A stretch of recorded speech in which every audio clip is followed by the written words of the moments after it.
Hey, what's going on everyone? My name is Tim. Welcome to Simple Tech Review, and today we're going to be reviewing the Logitech Craft keyboard and see if this premium keyboard is worth it. So without further ado, let's get it.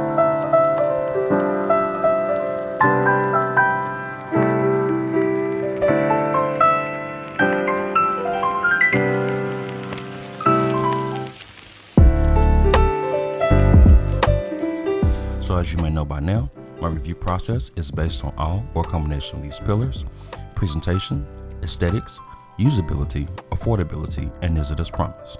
Now to start our review with the presentation, I am completely outdone. We are met with a sleek matte black box with a flat Logitech and Craft logo. You also see an embossed picture of the keyboard itself along with the highlighted features. And on the bottom, you see the information and features.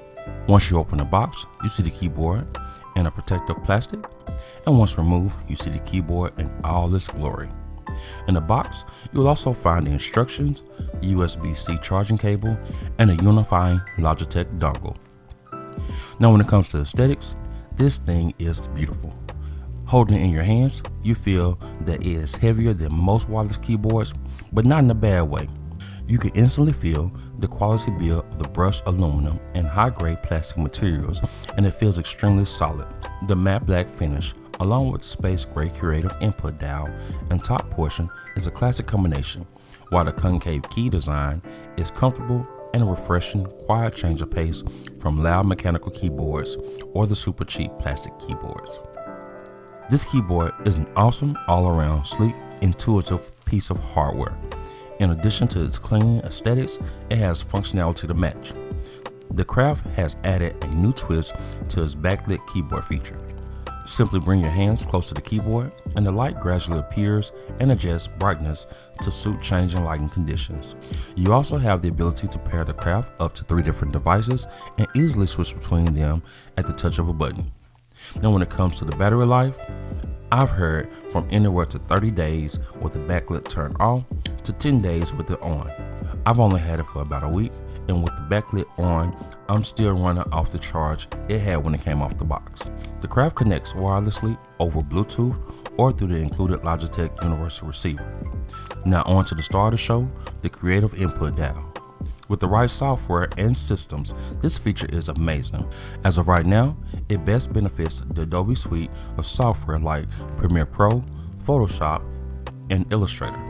Outside of those few and other specialized programs, the dial can be used for basic functions like volume control and changing tabs in Chrome. Moving on to affordability. The Logitech Craft is listed at $181. Now I know, there are a ton of other premium keyboards out there that don't cost half as much.